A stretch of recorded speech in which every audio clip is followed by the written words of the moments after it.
Nothing in the briefings had prepared Washington for this. It wasn't an announced crisis, nor a visible market collapse, nor a declared emergency. What caused real unease was something far harder to interpret: absence. Internal monitoring screens displayed images that felt detached from reality. Empty international terminals, long corridors without movement, boarding lounges brightly lit, but without voices, without lines, without urgency. JFK in New York, LAX in California, O'Hare in Chicago. Normally, these names represent flow, wealth, motion. In that moment, they looked like abandoned sets after a silent evacuation. There was no attack, no official announcement, no ordered shutdown. Even so, the world had decided not to go. Just hours earlier, a strange phenomenon had crossed continents at an impossible-to-contain speed. It began as a digital provocation. A simple meme emerging in European circles gained momentum in Asia overnight, and by morning had already turned into concrete action. It wasn't a sanction, it wasn't a state embargo, it was something far faster and far harder to fight. Ordinary people, en masse, choosing to stop.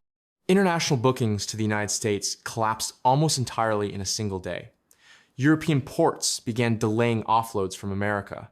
In Asia, consumers live-streamed symbolic gestures, discarding iconic products, erasing brands that for decades had represented status and modernity. Within hours, what had been a slogan became economic behavior.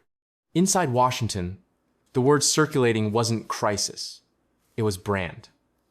The president understood, perhaps better than any advisor, that modern power isn't sustained only by tanks or treaties, but by desire. The idea that the United States was the planet's aspirational center had always been the invisible pillar of its influence. For the first time, that pillar seemed cracked. Shouts echoed behind closed doors. Impossible demands were hurled at advisors, diplomats, allies. There were threats of retaliation, seizure, coercion.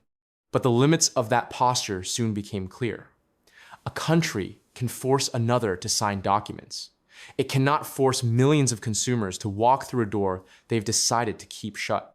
What made everything more alarming wasn't just the scale, but the speed.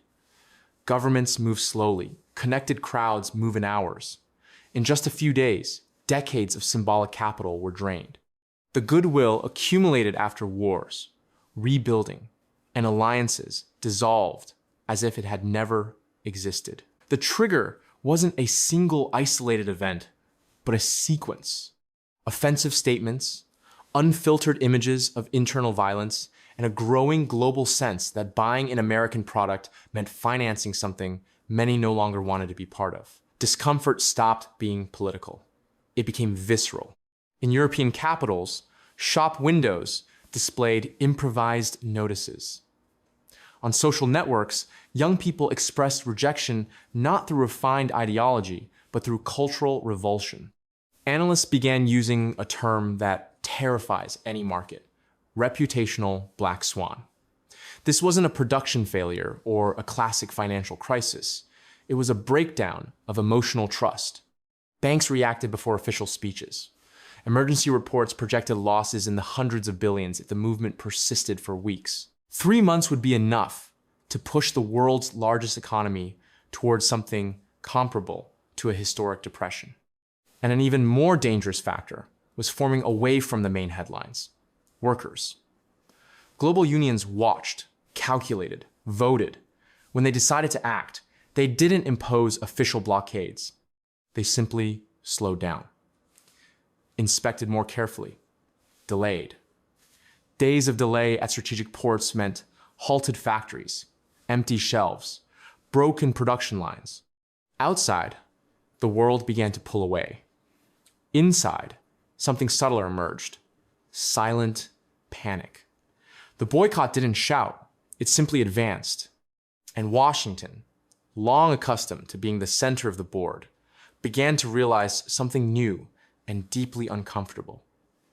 This time, no one was asking for permission. As the boycott spread, one thing became clear to attentive observers: this wasn't just a fleeting emotional wave. It was turning into a mechanism, an informal, decentralized system, impossible to negotiate with a single phone call. Consumer withdrawal was only the first stage. The second began when workers chose to act. There was no solemn announcement or press conference. Global unions met away from the spotlight, assessed risks, and voted on technical resolutions. The result wasn't an explicit blockade, but something far more effective: operational delay, longer inspections, stricter procedures. A detail here, another there.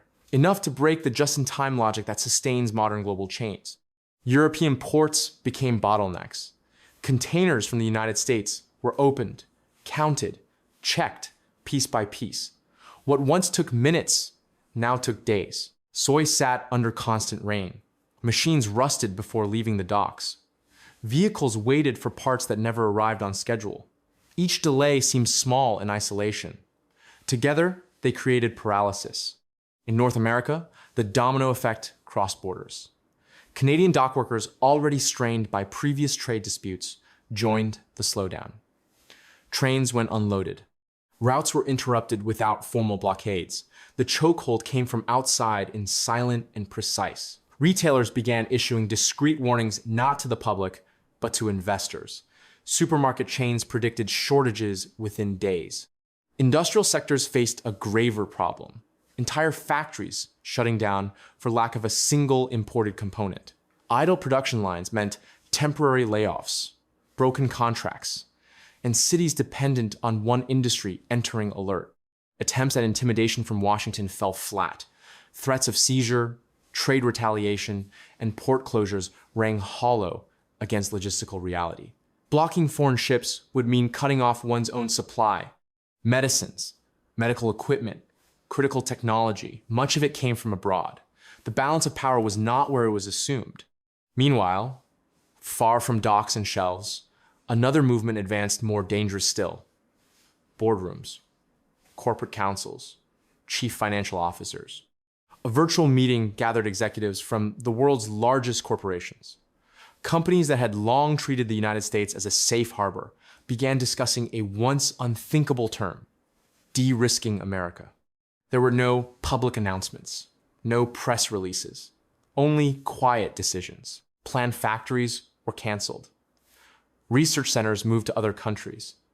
Inventories were discreetly reduced. Investments redirected to regions seen as more predictable. This withdrawal didn't make headlines, but it drained the country's economic heart. For markets, this wasn't ideology. It was calculation. Political instability, threats of confiscation, and institutional volatility turned the business environment hostile.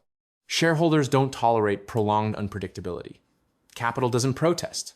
It simply leaves. The irony was hard to miss. The attempt to shut out the world produced the opposite effect.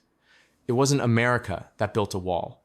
It was the world that began building one from the outside. Travel advisories circulated, treating the United States as a high-risk destination. Tourists vanished almost entirely. Tourism-dependent states slid into a quiet collapse. Empty hotels, theme parks operating at a fraction of capacity, casinos without crowds. Millions of jobs depended on a flow that had now dried up. The impact stopped being abstract and began hitting ordinary families. In response, the presidential reaction grew erratic. Desperate phone calls, late attempts at retreat, belated proposals. Past insults made every request for negotiation harder. On the other side, foreign leaders chose silence. They didn't confront, they didn't respond. They simply waited. That silence intolerable for someone who thrives on constant attention, cut deeper than market losses or port delays. The boycott had struck something more fundamental: control of the narrative. And when the narrative slips away, power begins to crumble. At that point, it was no longer just about trade or reputation. The country began to feel the weight of being avoided. Isolation stopped being a choice and became a consequence.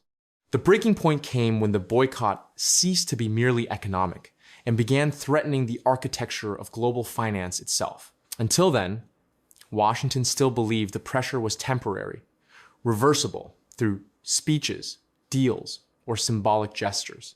But outside the spotlight, a different conversation was underway, not about tariffs, but about replacement. Emergency meetings took place among powers that rarely agree on everything. The theme wasn't ideology, it was survival. With supply chains disrupted, American assets at risk, and a government viewed as unpredictable, maintaining excessive dependence on the United States began to look like a strategic error. In that context, something once treated as theory took on real contours. Reducing the role of the dollar moved from academic talk to operational planning. When major economies begin questioning the currency that underpins the global system, the impact is immediate, even before any formal announcement. Markets felt it first. The dollar index began to fall sharply. Investors sought refuge in gold, in other currencies, in anything not directly tied to American instability. Each move reinforced the next. Once broken, confidence doesn't rebuild quickly. Inside the White House, the atmosphere shifted from tense to personal. Internal accounts described a president obsessed with maps, charts, and lists of hostile countries. Repeated questions echoed in the halls. Why did everyone turn against us? The simplest answer was also the hardest to accept. The world wasn't attacking, it was stepping away. That withdrawal produced almost immediate human consequences. Millions of Americans living abroad began to feel isolation firsthand. Cards declined, contracts canceled, restaurants refusing service. Landlords terminating leases not by official order, but out of fear, social pressure, or outright rejection. Embassies, usually refuges in times of crisis, were paralyzed. Frozen diplomatic relations meant little room to maneuver. Requests for help piled up as the state itself struggled to keep channels open. Stories spread across networks, fueling the sense of global exclusion. Inside the United States, the impact finally reached daily life. Panic buying began medicines, electronics, auto parts. The lean supply model couldn't withstand prolonged shocks. Empty shelves became the visible symbol of something that had once felt distant. When domestic consumption is affected, political tolerance collapses. At that moment, the boycott fulfilled its most powerful function. It connected foreign policy decisions directly to everyday life. The debate stopped being abstract. It became personal. People who had never cared about diplomacy began to feel the consequences in their wallets, their health, their routines. There was still one last element, the most dangerous of all. States and regions began acting on their own. Local authorities sought direct channels with foreign partners to protect regional economies. National unity, already strained, began to fracture. When a central government loses the ability to guarantee trade, other actors fill the void. What was taking shape wasn't just a presidency crisis. It was a model crisis. The global boycott demonstrated what decades of treaties tried to conceal. Modern power depends more on acceptance than on imposition. When acceptance disappears, no amount of force can compensate. By the end of that week, the conclusion was unavoidable. What began as a meme had become systemic exclusion. It was no longer about punishing specific decisions. The world was reorganizing flows, habits, and alliances to function without the United States at the center. America wasn't invaded. It wasn't defeated militarily. It was set aside. And in the global landscape of the 21st century, few things are more devastating than enforced irrelevance. The boycott proved that governing permanently through confrontation is impossible. At some point, fear stops working. And when that happens, collective silence becomes the most powerful weapon of all. We'll return as soon as the next move happens. We'll keep monitoring. This is only the beginning.